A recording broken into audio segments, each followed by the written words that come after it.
Loh, langsung dipasang. Oke, saya ingin nambahkan dikit aja ya.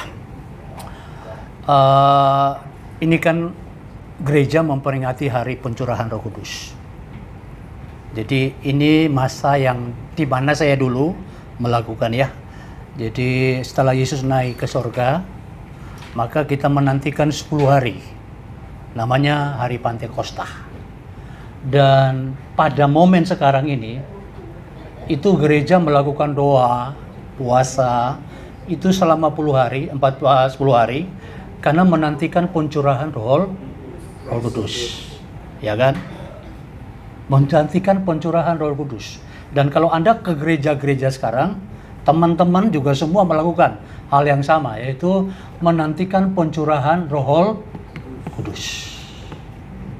Setiap tahun pasti perayaan ini dilakukan. Dan pada waktu kita melakukan ini, itu non-stop 10 hari ya, bahkan ditambahin dengan doa puasa supaya Roh Kudus betul-betul masuk, batu dicurahkan dalam diri kita. Apakah benar? Bapak Ibu Saudara kasih dalam Kristus Yesus, saya coba baca satu ayat ya. Jadi sehingga kita mengerti bahwa Roh Kudus ini sudah tidak dicurahkan lagi. Roh Kudus ini sudah ada dalam diri kita. Kalau dia dicurahkan, maka kita tunggu lagi setiap tahun dia dicurahkan lagi. Ya, ini yang terjadi dalam gereja Tuhan. Tadi, dah heran kalau saudara pergi ke gereja-gereja nanti, ada ibadah pencurahan Roh Kudus. Ada pada pencurahan Roh Kudus. Nah, saya baca 1 Korintus pasal 3, 16. Ini ayat yang sudah kita sama-sama menyadari ya. 1 Korintus pasal 3, 16 ya. Bisa ditampilkan? Tidak tahukah kamu bahwa kamu adalah bait Allah, dan bahwa Roh Allah diam di dalam kamu. Masa nggak tahu bahwa Roh Allah ini sudah ada di dalam diri kita? Kita nggak tahu Roh Kudus ada dalam diri kita karena tadi yang disampaikan oleh Pak Stephen, buah roh yang kita tampilkan ini munculnya dari daging. Yang kita rasa ini seperti buah roh, tapi sebenarnya daging yang kita tampilkan dari diri kita, yang dibungkus oleh pelayanan. Kita kalau pelayanan kan menampilkan sesuatu yang kelihatan kudus. Sebelum khotbah, biasanya kalau minggu mau khotbah, Sabtu itu doa puasa, persiapannya Sabtu, doa dan puasa, supaya pas waktu hari Minggu kita mulai menampilkan orang kudus ya, pakai jas, saudara kasih dalam Tuhan, dasi yang panjang, kemudian saudara kasih dalam Tuhan, pakai putih-putih, doanya sujud, saudara kasih dalam Tuhan, berlutut, menampilkan luarannya seperti itu. Ya kan? Berarti kan kita ini Roh Kudusnya bukan di dalam. Justru cara saya kan belakang ini saya rasa gini ya, damai sejahteranya luar biasa. Ada masalah, tapi nggak ada masalah. Ya, ada sesuatu tapi nggak menjadi dampak dalam diri kita. Ya, ini istri saya tahu ya. Saya ini ikut-ikut Pak Om, jarang doa gitu lah. Kalau dulu kan pagi-pagi udah doa, bahasa rohnya kencang, saudara kasih dalam Tuhan. Nyanyi, terus doa, paling tidak itu bisa 1 jam doanya. 1 jam itu, pakai gitar, terus bahasa rohnya, terus doanya. Semua. Ya? Saya berdoa terus ini. Nah, yang tampilan di luar. Maksudnya tampilan di luar itu pasti doa pagi setiap hari. Setiap pagi doa pagi. Tapi saudara kasih dalam Tuhan, kita setelah dalam roh, kita tahu Roh Kudus ada dalam diri kita. Doa kita 24 jam. Ya. Dulu kita menjadi orang yang lemah. Doanya pagi sudah doa. Jam 4, jam 5 sudah bangun, doanya pagi. Nyembah gitu ya, nyembah, bahasa rohnya kencang. Tapi saudara kasih dalam Tuhan penuh kekhawatiran ya. Tersinggung sedikit marah gitu kan. Masih buah-buah daging muncul, tapi doanya ini. Tapi sekarang saudara kasih dalam Kristus jujur, ya saya udah doa yang seperti itu sudah saya tinggalkan. Ya, sudah doa seperti itu saya tinggalkan. Paling bangun sudah ucap syukur, Roh Kudus, Engkau ada dalam diri saya. Hari ini Engkau pimpin ya sesuai dengan apa yang menjadi kehendak-Mu. Ya, sehingga aku bisa memuliakan Tuhan. Daging ini tidak ngikut untuk mempengaruhi yang dalam, ya. Tapi Roh Kudus yang ada dalam diri kita kuat. Kita menjadi manusia roh yang kuat. Kita menjadi orang yang kuat, saudara. Ya, dicoba. Saya rasakan itu. Jadi kita coba sama-sama rasakan bahwa roh Allah sudah ada di dalam kita. Kita ini baitnya Tuhan. Ya, baitnya Tuhan. Tubuh kita ini baitnya Tuhan. Kalau namanya bait, saudara kasih dalam Tuhan, yang kita tampilkan keluar, saudara, apa yang ada dalam diri? Karena Tuhan ada dalam diri kita. Yang keluar, saudara kasih dalam Kristus Yesus, yaitu tadi buah roh yang betul-betul keluar dari Roh Kudus. Makanya kita punya pemahaman dulu menyembah di dalam roh dan kebenaran. Ya, Allah itu roh.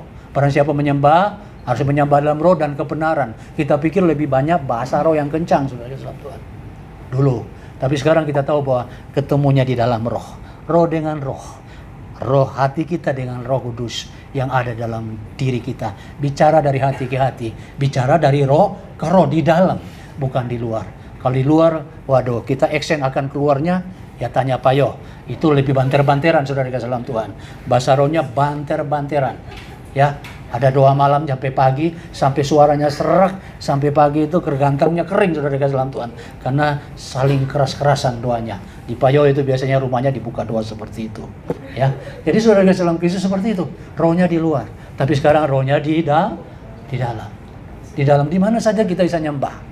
Ya, kemanapun kita menyembah, karena rohnya di dalam. Ya, di mobil bisa menyembah, di sepeda motor bisa menyembah, saudara kasih dalam Tuhan, di kamar mandi pun kita bisa menyembah. Kenapa? Nyembahnya di dalam.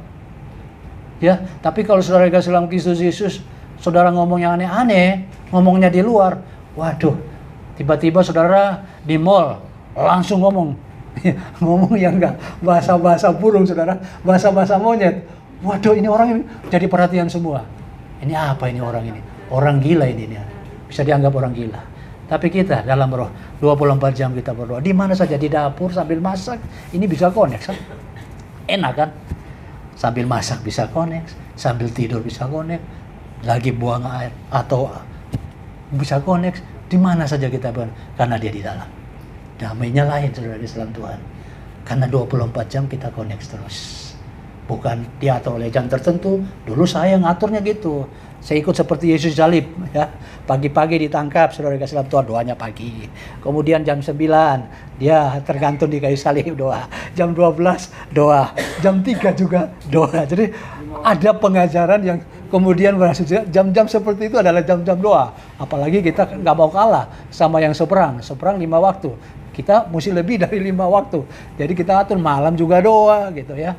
Saudara kasih dalam Kristus itu yang di luar seperti itu. Tapi kita menjadi orang-orang yang lemah. Ya. Ada masalah, kita sudah mulai kecewa, ya.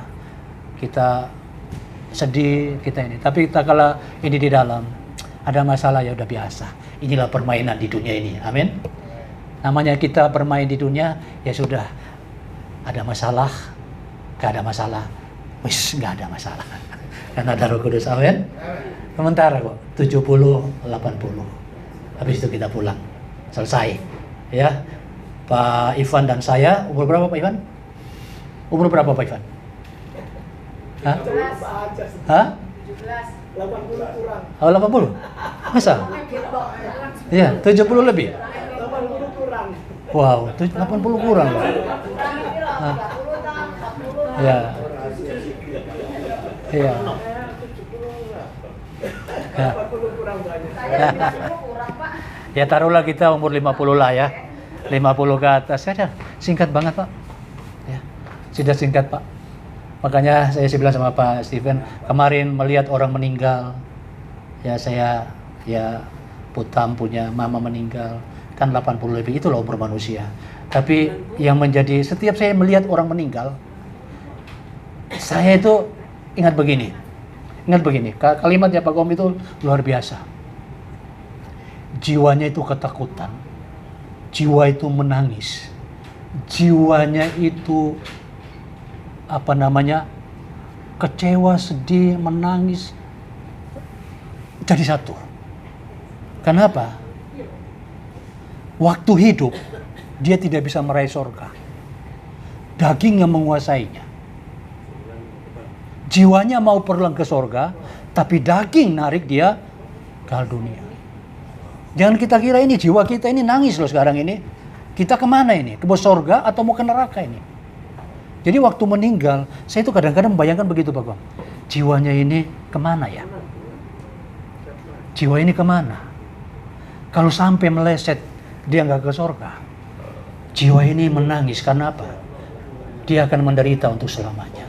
Ini jiwanya ini kan kita hidup karena jiwa kita loh. Kalau jiwanya diambil Pak Ivan, jadi dia ambil selesai. Nah jiwa ini harus pulang dong. Pulangnya kemana? Itu pertanyaannya. Tapi kalau jiwanya ini senang, kalau jiwanya selamat, pasti dia senang. Dia sukacita, damai. Pada waktu dia pulang, dia semua tidur toh. Ya, tidur selesai dibangunkan, dia ke tempat di surga. Jadi Bapak Ibu Saudara kasih dalam Tuhan, pastikan bahwa jiwa kita ini selama kita masih hidup, jiwa kita ini senang, jiwa kita ini damai, jiwa kita ini sukacita, jiwa kita ini betul-betul merindukan. Tak kala kita pulang, kita akan ke surga. Amin. Ya, itu yang kita rindukan. Jadi setiap melayani atau menghadiri orang meninggal itu pertanyaan itu. Ini jiwanya kemana ini jiwanya? Selama hidup ini jiwanya betul-betul hidup seturut dengan pimpinan roh atau tidak? Kalau enggak, kasihan. Ya, ada yang mau tambahin? Ya, oke. Ya. Ya sepakat. Yes. Oke. Ya, silakan Pak Yo. Ya. Apa kita tambah-tambah, kita sharing, saling mengingatkan ya. Thank you. Ya.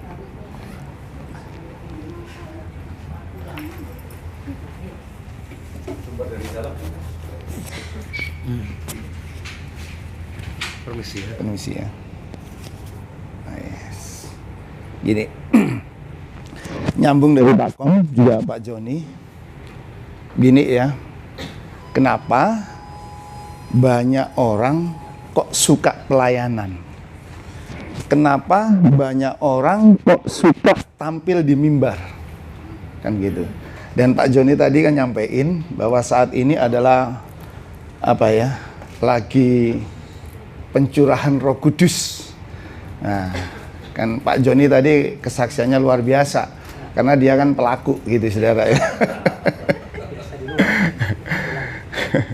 Begini, kita buka. Kalau nggak buka ayat nggak enak ya. Efesus 5 ayat 17 sampai dengan 18. Saya baca untuk saudara. Sebab itu janganlah kamu bodoh, tetapi usahakanlah supaya kamu mengerti kehendak Allah. Dan janganlah kamu mabuk oleh anggur, karena anggur menimbulkan hawa nafsu, tetapi hendaklah kamu penuh dengan roh. Di sini dikontraskan banget. Orang yang penuh dengan roh, ini dikontraskan dengan orang yang mabuk anggur. Nah, dulunya saya Pak Jo, bukan Pak Joni lah. Kalau Pak Joni itu memang ya, bales. Tadi soalnya Pak Jo terus. Diibaratkan orang yang mabuk anggur. Nah, orang yang mabuk anggur itu gimana sih? Orang yang mabuk itu adalah orang yang nggak bisa menguasai dirinya sendiri. Self kontrolnya hilang, ya. Konsentrasinya menurun, kesadarannya menurun. Biasanya orangnya diem. Kalau mabuk jadi banyak omong. Nah, terus tingkahnya kayak orang gila. Sadar, nggak sadar. Terus bahasanya ini ngawur, ngelantur, omongannya ngelantur. Itu orang mabuk. Dan biasanya bahasanya bahasa hewan keluar semua. Gitu ya. Terus gampang ditipu. Orang mabuk itu gampang ditipu. Dan juga suka menipu atas nama Tuhan. Jadi biasanya orang mabuk itu kalau di dalam gereja itu sukanya di mimbar. Sukanya nipu. Mengatasnamakan Tuhan. Begitu. Ya. Terus perbedaannya, orang yang penuh Roh Kudus dengan orang yang mabuk anggur, kebalikannya gini. Kalau tadi orang yang mabuk anggur, self controlnya itu kan hilang. Kalau penuh Roh Kudus, ini kesadarannya penuh. Nggak gampang ditipu, nggak bisa ditipu, dan juga nggak bisa menipu. Apalagi pakai nama Tuhan. Jelas nggak bisa.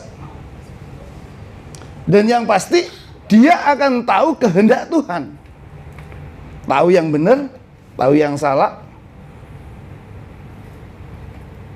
tahu yang nggak benar juga. Dan dia nggak akan nerjang. Nah, masalahnya sekarang, banyak sekali orang yang merasa dia punya Roh Kudus. Padahal sebenarnya dia mabuk anggur. Contohnya pelayanan kemana-mana itu tadi. Padahal dia pengen dipuji dan lain sebagainya. Nah, terus apa sih yang menjadi ciri bahwa dia ini punya Roh Kudus? Kan begitu toh? Kita buka terakhir Kis 1 ayat 8.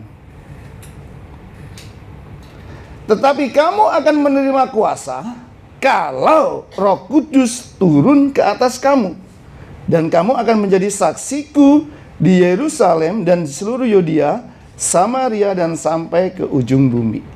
Nah, kalau kamu punya Roh Kudus, kalau kamu dipenuhi Roh Kudus, otomatis kita akan menerima kuasa. Dan kata kuasa di sini dinamis, meledak, menghancurkan, mengubahkan. Jadi orang yang punya Roh Kudus pasti akan mempunyai kuasa. Nah, kuasanya apa? Bukan berarti kalau kita sakit, kita bisa ketawa-tawa. Semua orang dunia juga gitu.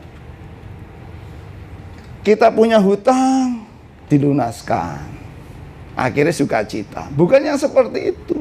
Nah, kita mempunyai kuasa bagaimana pada saat orang banyak di sekitar kita ini tipu-tipu, kita nggak ikut.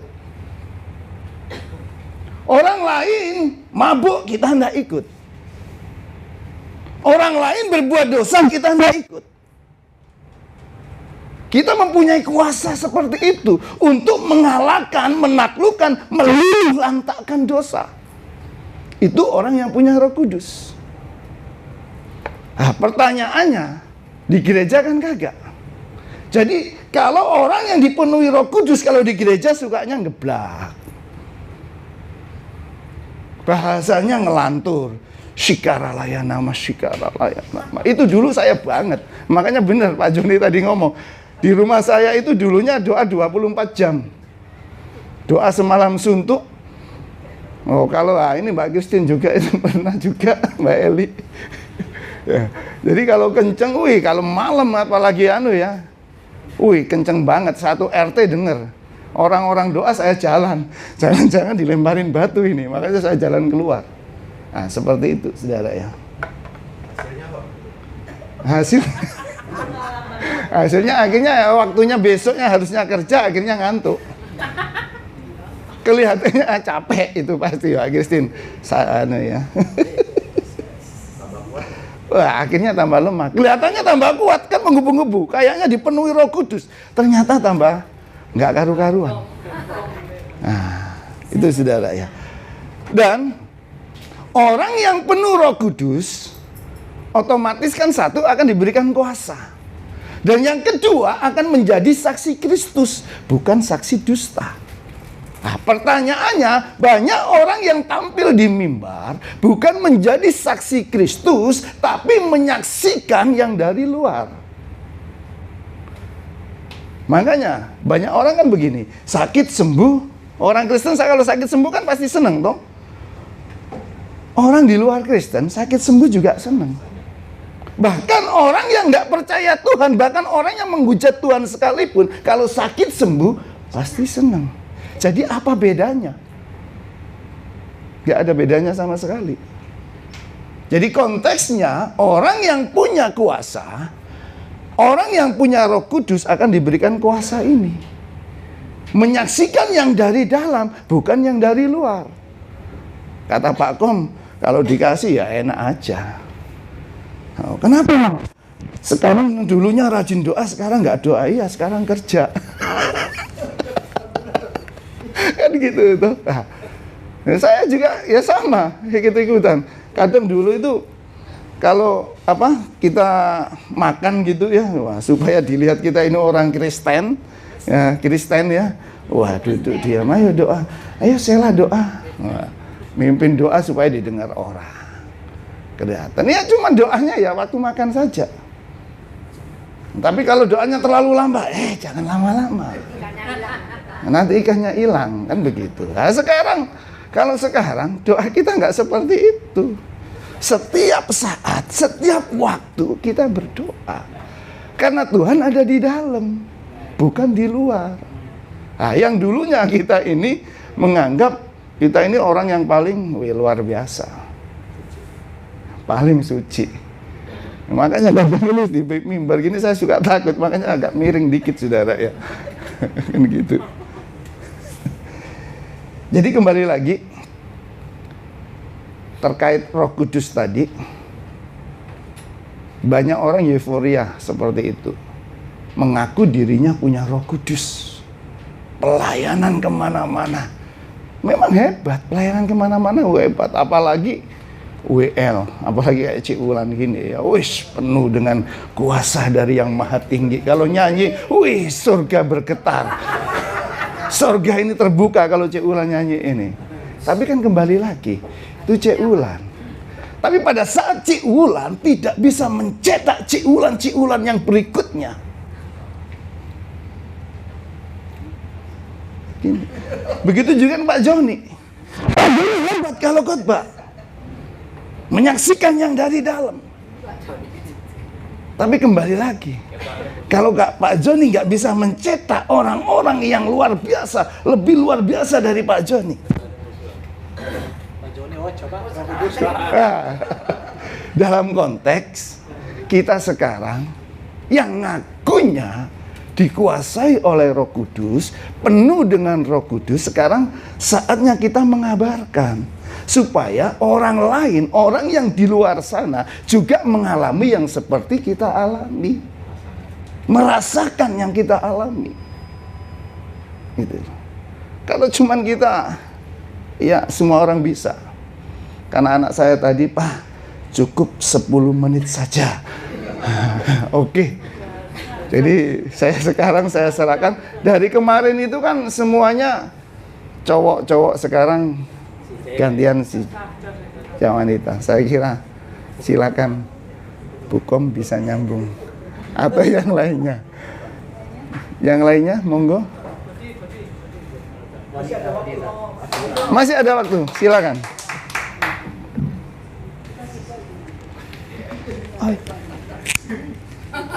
Saya pasangkan Bapak. Oke. Terima kasih. Puji Tuhan. Haleluya. Kekristenan bukan sekedar agama.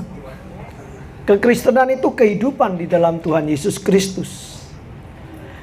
Tadi ayat yang disebutkan oleh Bapak kita, Pak Stephen, bagaimana orang-orang Farisi itu memberitakan agama mereka. Mereka sampai menyeberangi lautan, menjelajahi daratan dan sebagainya, hanya untuk menjadikan orang tersebut menjadi penganut agama. Penganut agama mereka. Sedangkan kekristenan tidak memerintahkan kita, menyuruh kita untuk memberitakan Injil, sekedar orang menjadi penganut agama kita. Kekristenan adalah kehidupan di dalam Tuhan Yesus Kristus. Sebab itu Tuhan Yesus sendiri mengajarkan kepada kita bahwa kekristenan itu bukan memberitakan diri kita sendiri, tapi mengutamakan kerajaan Allah di dalam kehidupan kita. Roh Kudus itu suatu pribadi yang bukan kita miliki, tetapi satu pribadi yang memerintah dalam hati kita, dalam pikiran kita, dalam kehidupan kita. Dia adalah satu pribadi yang berkuasa, di mana Roh Kudus itu adalah Allah sendiri, yang Tuhan Yesus utus. Kalau dalam bahasa aslinya itu satu pribadi yang berbeda dengan pribadi sebelumnya, tetapi memiliki satu kesamaan yang sama sekali tidak berbeda, jadi sama. Roh Kudus itu diutus sama, punya kuasa yang sama dengan Tuhan Yesus Kristus. Dan dia adalah pribadi ketiga dari Allah. Coba kita perhatikan di dalam Matius 6 ayat 33, ini ayat yang sangat terkenal. Coba kita baca Matius 6 ayat 33.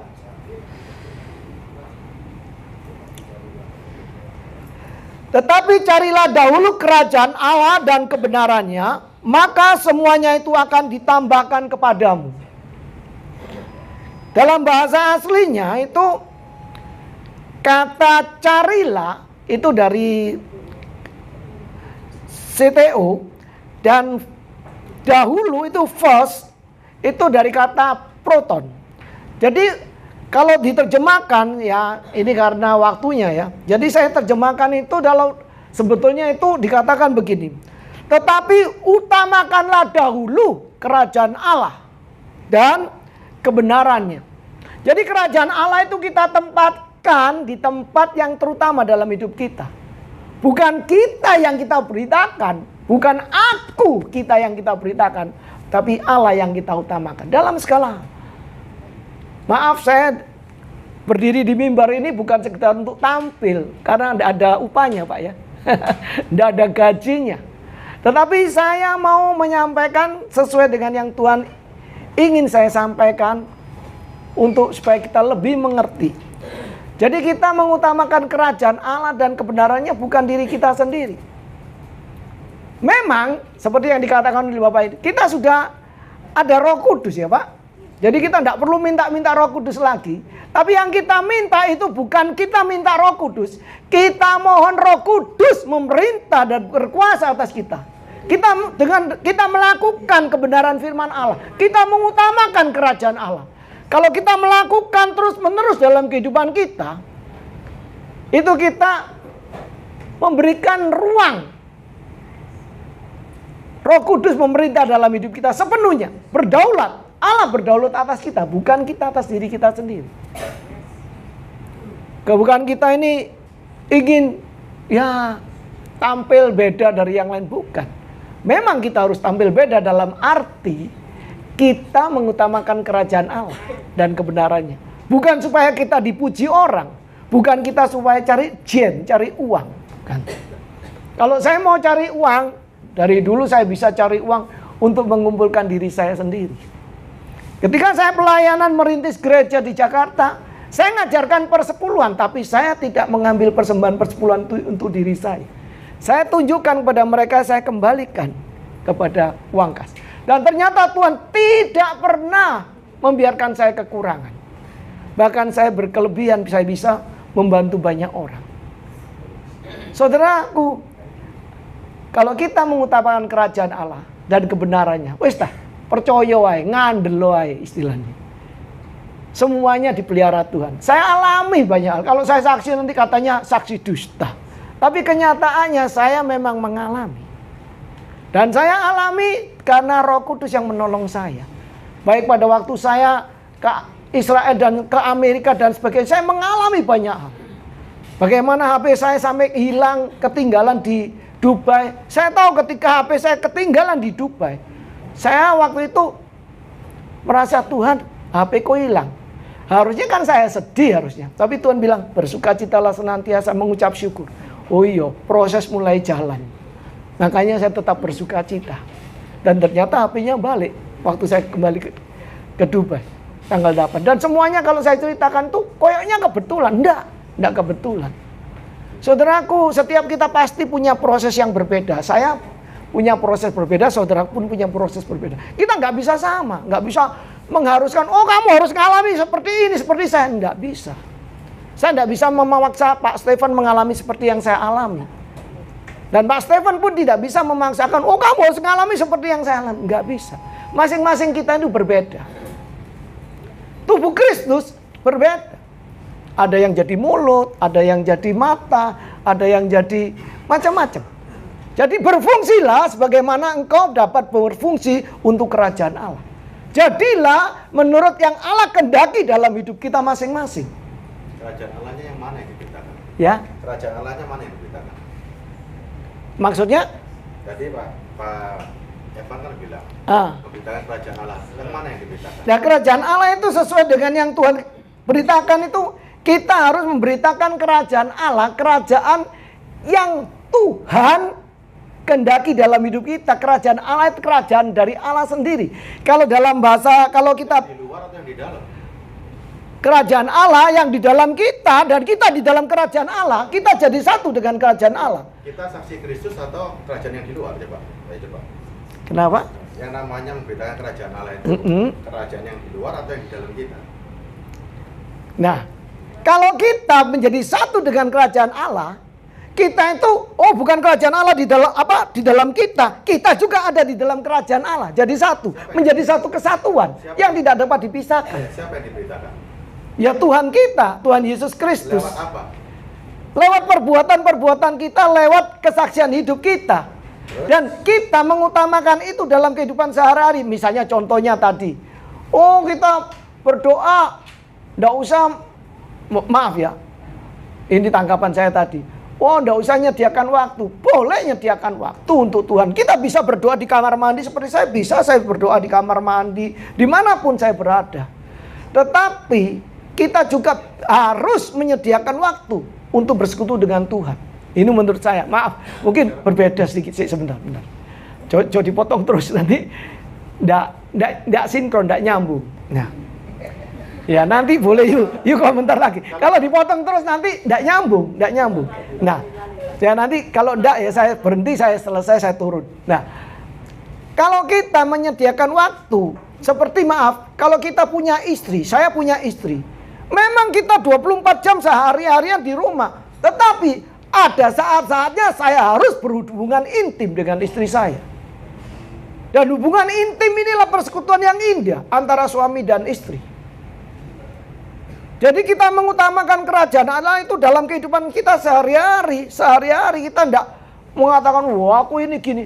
Kadang-kadang memang secara manusiawi daging kita ini mengandalkan kekuatan seperti saya. Saya sadari. Saya kadang-kadang mau mengandalkan kekuatan sendiri. Menghadapi, rasanya mosok aku kalah beda. Mau gini, gitu, rasanya gitu. Tetapi kalau kita mau menaklukkan diri kita di bawah kaki Kristus, bawah kaki Tuhan, kita mengutamakan kerajaan Allah, menempatkan Dia yang terutama dalam hidup kita. In the first place, ya, di tempat yang utama. Makanya kita menaklukkan diri, gitu. Ya cukup sekian, saya nggak memperpanjang. Mungkin Pak Stephen mau nambahi, silahkan. Monggo. Mohon maaf Bapak Ibu. Nggak apa-apa. Yang namanya kerajaan Allah, ini bias. Nggak apa-apa. Kita. Banyak orang kan bilang, kerajaan Allah itu akan-akan di luar. Sekarang Pak Ivan bilang bahwa kerajaan Allah diberitakan. Kemudian kerajaan Allah di mana? Kerajaan Allah dalam diri kita. Yang ditampilkan Pak Ivan tadi cerita kesaksian tentang bagaimana di Dubai kehilangan handphone. Itu kesaksiannya siapa, Pak? Kerajaan Allah atau kesaksian diri sendiri? Bapak ngomong ngalor ngidul, ujungnya diri sendiri juga. Lihat nih. Kita ini nggak bisa lepas dari kerajaan Allah. Betul. Memang kita diri sendiri masing-masing. Betul. Kolose 2. Kolose 3. Ada yang jadi tangan, ada yang jadi kaki. Ingat, kita ini di dalam, Allah di dalam. Hidup kita adalah Kristus. Hidup tidak ada yang sama, tapi rasa itu semuanya sama. Rasa beda. Loh, sekarang ya, gini ya. Roh Kudus itu meminit rasa. Ayam goreng, gini, lihat ya. Makanya pelan-pelan gini ya. Ada rasa takut. Ya. Ada rasa takut. Tapi Alkitab bagaimana menghadapi rasa takut? Rasanya sama semua. Orang kalau ketakutan rasanya sama nggak? Sama. Tapi Alkitab mengajari bagaimana menghadapi rasa takut. Rasa takut itu semua sama dalam diri kita. Orang kalau ketakutan gimana? Rasanya sama, badan gemetar. Tapi Alkitab mengajari bagaimana mengatasi rasa takut. Rasa khawatir, semua sama. Bagaimana Alkitab mengajari jangan khawatir. Rasa senang, semua orang senang. Rasa ini semuanya sama, tapi dimanage. Lah kalau orang merasa rasa ayam goreng, berarti nggak mengerti tentang rasa. Roh Kudus itu memanage semua rasa. Damai, sukacita, sejahtera itu dimanage semua. Mencari kerajaan Allah itu masuk dalam diri kita. Kolose 3 coba. Makanya kadang-kadang orang, Bapak tadi bilang, kalau Bapak kerja bisa dapat apa saja. Sekarang buktikan bahwa Bapak hari ini bisa bekerja tanpa minta sama orang lain. Itu kesaksian. Jangan kesaksiannya, loh aku dibayari orang kemana-mana. Itu bukan kesaksian. Bukan kesaksian. Kalau memang begitu, harus konsekuen. Saya kalau kerja, saya bisa. Iya kan? Bapak kan saksi. Kalau saya kerja, saya bisa. Tunjukkan. Dan tidak boleh kesaksiannya, kalau saya kerja bisa, tapi saya sekarang dikasih orang. Itu tidak boleh. Itu kontra. Harus konsekuen dengan apa yang disaksikan. Nih lihat ya. Kolose 3. Ayat lanjutnya sebentar. Bawahnya lagi. Sebab kamu telah mati dan hidupmu tersembunyi bersama dengan Kristus dalam Allah. Bawahnya lagi, ayat 4-nya. Apabila Kristus, di mana Kristusnya sekarang?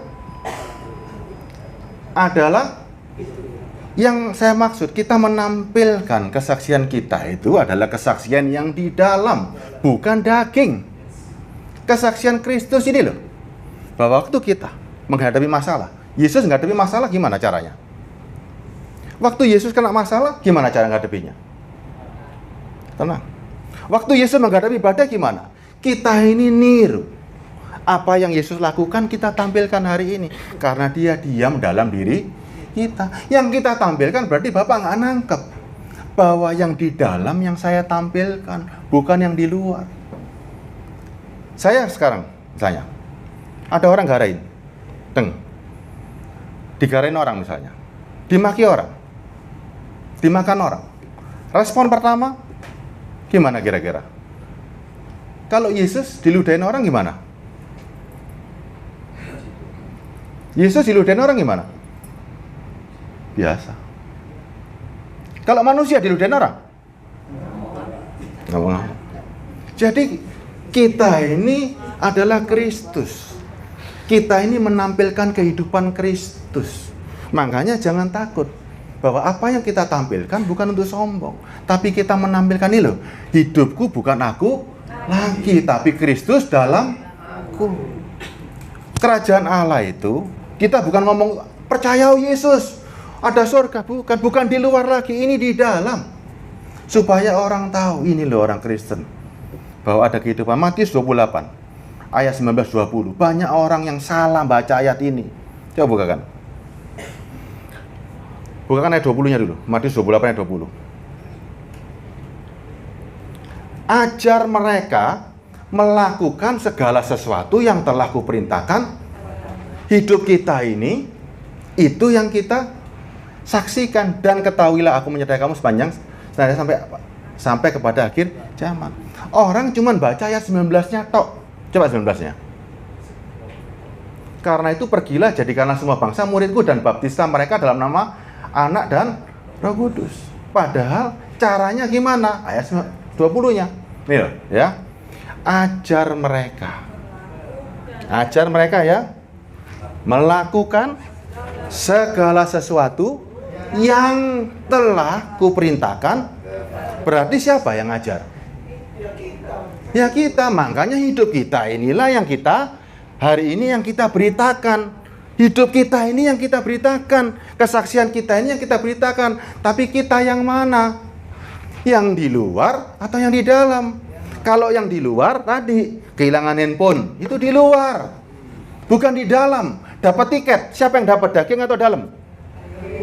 Tapi tunggu dulu, kehilangan handphone itu membuat proses yang di dalam. Jangan lupa, Loh. saya kehilangan handphone, itu waktu itu Tuhan ngomong, kamu tidak boleh mengandalkan handphone. Jadi ada proses. Kalau orang yang punya Roh Kudus kehilangan handphone atau kehilangan harta, nggak goyang hidupnya. Loh, saya nggak goyang. Nggak akan jadi kesaksian, nggak akan disaksikan. Ngapain bingung?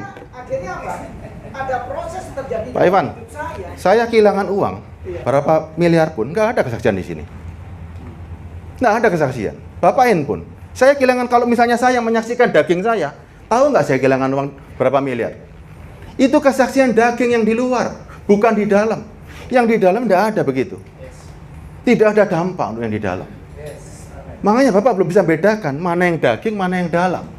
Yang dalam ini handphone. Kehilangan nyawa aja saya nggak takut kok. Kehilangan nyawa lu saya nggak takut. Apalagi cuma kehilangan handphone. Ini kesaksian luar. Nggak ada yang mengganggu damai sejahtera saya. Ini lihat sekarang. Yang di dalam ada sumber damai sejahtera. Ini sumber loh ya. Sumber damai sejahtera. Sumber sukacita.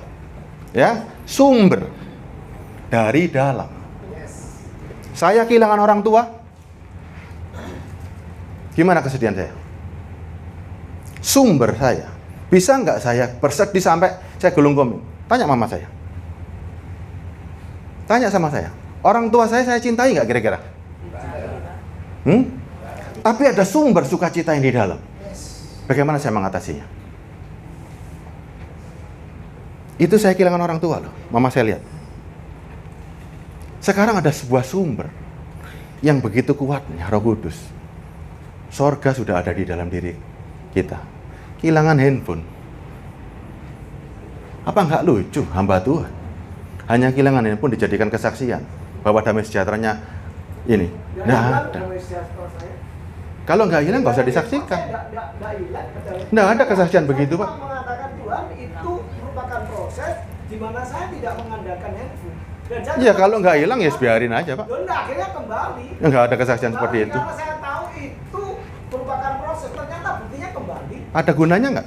Ada gunanya. Untuk apa? Gunanya waktu saya kehilangan handphone, banyak orang akhirnya satu grup itu melihat, loh Pak Ivan ini aneh, kehilangan handphone kok nggak sedih sama sekali, nggak terpengaruh. Saya ketawa aja. Ya, Bapak bilangnya sekarang begitu, tapi Bunda disaksikan. Proses terjadi dalam diri saya. Itu kesaksian daging, Pak Ivan. Seperti ikan. Contoh tadi ya. dalam air, Contoh tapi tadi. Air itu juga dalam ikan itu. Kalau sampai disaksikan, ya, itu berarti sempat ngeluh, Pak. Oh enggak, saya enggak. Jadi sempat pusing, itu lalu ketemu maneh. Contoh lagi gini ya. Contoh lagi. Bapak mengerti firman. Bapak masih bilang, oh aku ngajar perpuluhan tapi gak njopuk. Saya mau tanya hasilnya. Gereja yang Bapak ajarkan perpuluhan hari ini, kenapa Bapak tinggalkan? Kenapa? Kenapa Bapak tinggalkan hari ini?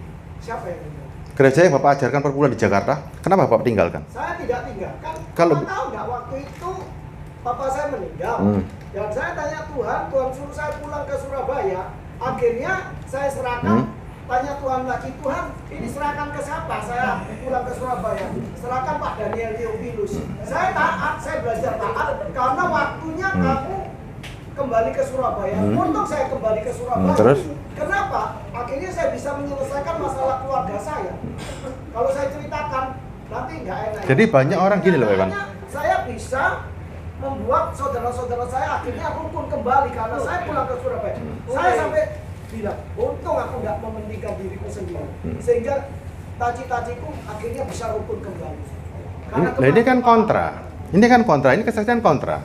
Kalau Bapak nggak mementingkan diri sendiri, Bapak di Jakarta demi jemaat bukan demi keluarga. Sekarang Bapak bilang, untung aku pulang supaya keluargaku rukun. Ya, Berarti karena gini, karena Tuhan bilang tugasmu sudah selesai merintis, serahkan Daniel Theophilus yang menggembalakan lebih lanjut. Dan ternyata Tuhan memilih orang yang tepat juga. tepatnya Jadi gimana? saya bisa kembali ke Surabaya untuk meneruskan usaha papa saya. Dan saya bisa menyelesaikan segala masalah kalau saya cerita terlalu banyak. Tapi artinya gini loh, Evan. Iya. Gini, artinya gini. Itu yang saya tahu, itu terjadi dalam hidup saya. Dan masing-masing kita Nah, makanya tadi Bapak bilang tentang kerajaan Allah. Cerita kerajaan Allah. Sekarang ceritanya tadi saya tanya gini, ini tentang hidup saya. Akhirnya podo dong, Pak. Yang kita saksikan sekarang ini sebetulnya diri kita, tapi bukan di luar. yang di dalam. Kan sama akhirnya Pak Evan? Iya sama. Nah, sama kan? Mungkin penangkapan Bapak agak Enggak. beda, gitu. Yang kita sekarang semua ini, kita menampilkan yang di dalam, bukan di luar. Soalnya itu hanya proses. Terus gini. Nah, sekarang gini Pak Ivan. Saya ini bukan nggak berdoa loh Pak Ivan. Doa seneng nggak? Sesuatu yang saya nikmati, pasti saya lakukan terus-menerus. Ini saya nikmat toh. Kalau saya nikmat, saya nggak mau terpaksa. Saya mau segala sesuatu yang saya suka, saya lakukan tanpa terpaksa. Karena saya nikmati, coba tadi contohnya berhubungan intim. Itu jasmani ada kekuatan. Tapi dalam spiritual, kita berhubungan intim sebetulnya laki-laki. Kepingin lama nggak? Kepingin lama. Tapi kita nggak mampu lama. Tapi dalam spiritual, lihat nih ya. Saya dibilang nggak berdoa, makanya jangan salah tafsir dulu. Doa itu menyenangkan nggak? Menyenangkan sekali. Tapi kalau doa ini saya lakukan dengan fisik saya nggak mampu. Kenapa nggak mampu? Karena apa? Mengganggu aktivitas yang lain. Saya senang loh doa. Tapi saya tidak mau terganggu hubungan saya dengan Tuhan ini karena waktu. Siapa bilang saya nggak berdoa? Siapa yang bilang? Orang berdoa kan supaya muncul kekuatan kan? Waktu kita doa, kita minta kekuatan. Setuju ya? Kita ada masalah sebelumnya doa. Coba lihat sekarang, amati nih. Banyak orang berdoa minta kekuatan, ternyata nggak kuat-kuat. Ya kan? Karena belum klik. Saya hari ini, kelihatannya saya luarnya nggak berdoa. Orang mencat saya, oh gak doa. Bukan seperti itu. Karena doa itu kenikmatan buat saya. Jam doa saya tidak ada ukuran lagi. Tidak ada ukuran yang orang bisa menilai saya. Oh gak tahu doa ini. Enggak. Saya ini tiap detik, tiap saat selalu berdoa sama Tuhan. Apa yang saya doakan Tuhan? Apakah aku sudah sesuai dengan apa yang Kau kehendaki? Apakah aku sudah sesuai? Ini percakapan terus. Bukan doa perminta-mintaan, sudah enggak. Doa yang selalu bercakap-cakap, berkomunikasi, inten terus. Jadi nggak ada doa jam, oh saya menyediakan waktu, saya siapkan waktu sepenuhnya. Waktu saya melek, saya siapkan waktu. Nah orang melihat gini loh, orang dunia melihat doa seneng. Tapi kan kalau jasmani berapa lama? Berapa lama? Ayo coba, kalau saya doa sekarang 5 jam, nggak kuat fisik saya. Nggak kuat, tapi saya sepanjang hidup saya. Dan lihat, karena saya senang berdoa, orang sekitar saya merasakan kekuatan. Ada yang kekuatan yang terlihat. Coba lihat. Mengatasi masalah, saya nggak punya rasa khawatir. Rasa ini sama, Pak. Kita punya rasa takut, kita punya rasa khawatir, kita punya rasa senang, kita punya rasa... Ada berbagai rasa di dalam diri kita. Alkitab mengajari kita punya rasa yang sama dengan Kristus. Makanya kita turut merasakan. Gimana, Pak Ivan? Saya tanya, maaf. Tuhan Yesus pun menyediakan waktu untuk berdoa. Memang. Lalu dalam perjanjian Memang. lama, semua nabi-nabi menyediakan waktu Memang. untuk berdoa, termasuk Memang. Memang. ya, kita memang bisa berdoa dalam roh. Memang. Dimanapun kita berada, kita bisa berdoa Memang. dalam roh. Tapi kita menyediakan waktu-waktu khusus. Memang. Tuhan Yesus juga. Tidak ada masalah. Dari Tuhan Yesus Tidak ada masalah. waktu untuk berdoa. Kalau Bapak punya waktu, silahkan. Silahkan. Tuhan Yesus bergumul di taman Getsemani. Silahkan. Kalau ada waktu, silahkan. Buat saya doanya, saya bukan seperti itu. Kalau mau doa itu silahkan. Kita nggak sama. Saya nggak ngelarang. Bapak nggak apa-apa, terserah Bapak. Saya juga baik. Saya nggak pernah ngelarang orang berdoa. Tidak pernah saya larang. Tapi level saya hari ini bukan lemah seperti itu. Saya mau intim sama Tuhan itu sepanjang hidup. Yesus berdoa. Bagaimana kalau itu perumpamaan? Bagaimana kalau itu dilakukan di dalam spirit? Kan sekarang kita ini baca, kita ini harus dewasa. Bagaimana kalau saya bisa melakukan itu di dalam spirit yang terus menerus? Ya kan? Kalau itu nikmat, saya mau. Saya mau doanya 24 jam. Ya apa caranya? Berdoa dalam roh. Nah, berdoa dalam roh, dalam diri saya terus menerus. Dalam terus menerus. Ini loh Pak Evan. Tuhan Yesus Nah. juga menyediakan waktu untuk berdoa. Tidak ada masalah, tidak ada masalah. Tapi itu mau saya terapkan in the spirit. Kau juga Tidak ada masalah. Tidak ada masalah. Saya bukan 7 kali, saya setiap detik. Karena in the spirit. Saya mau lakukan lebih daripada yang jasmani. In the spirit. Pemahaman dalam roh. Kan saya pahami seperti itu. Kalau belum, sekarang begini loh. Makanya coba lihat ya. Terakhir ya, 5 menit ya. Iya. Makanya kadang-kadang orang yang merasa, nih loh, Kolose 2. Kolose 2 ayat 14. Coba bukakan. Kolose 2 14. Nih lihat nih. Kolose 2 14. Bukan. Kok Kolose? 1 Korintus 2 14. Nih lihat nih. Tetapi manusia duniawi tidak menerima apa yang berasal dari Roh Allah. Sekarang pelan-pelan dulu nih. Manusia duniawi tidak menerima apa yang berasal dari Roh Allah. Berarti orang tersebut punya Roh Allah nggak? Lihat nih. Manusia duniawi tidak menerima apa yang berasal dari Roh Allah. Kenapa? Karena hal itu suatu kebodohan. Orang pikir, kok nih goblok. Saya dipikir saya bodoh. Saya nggak berdoa. Lihat nih. Lihat nih.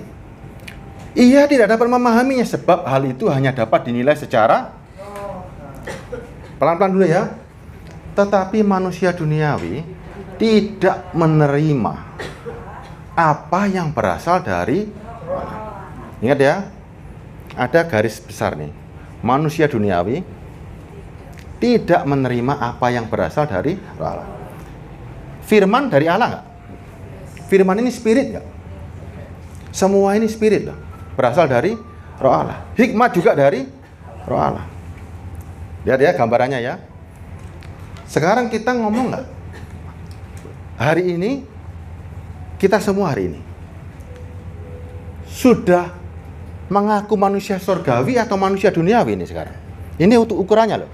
Makanya kalau kita ngomong sekarang, kalau kita ngomong sama orang yang masih duniawi, mau ngomong model apa saja, tetap balik ke daging.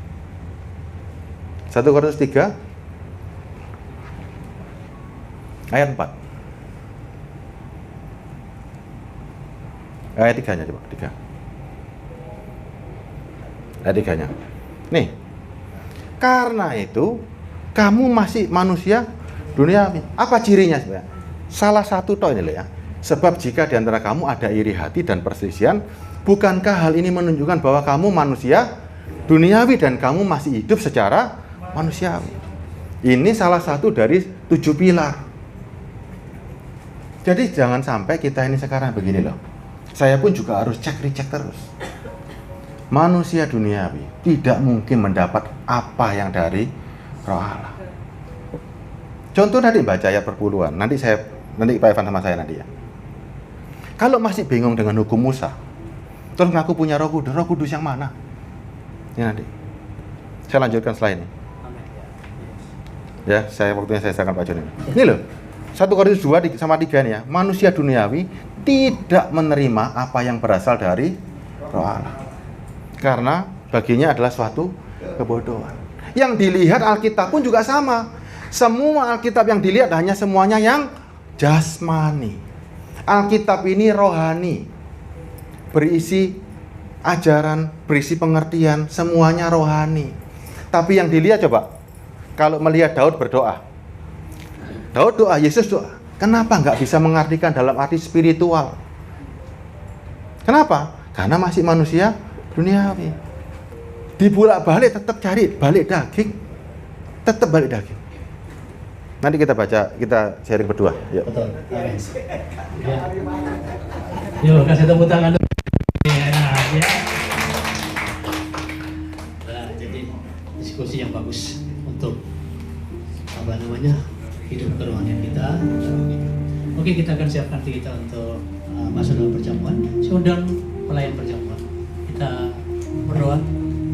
Ayo, coba. Ya, kita berdoa sejenak untuk Tuhan Kudus. Roti adalah firman dan darah adalah Roh Kudus. yang akan kami terima dalam kehidupan kami, dan kami percaya itu sudah kami terima Tuhan. Terima kasih. Kami akan masuk dalam perjamuan kudus ini dalam nama Yesus. Haleluya. Amin.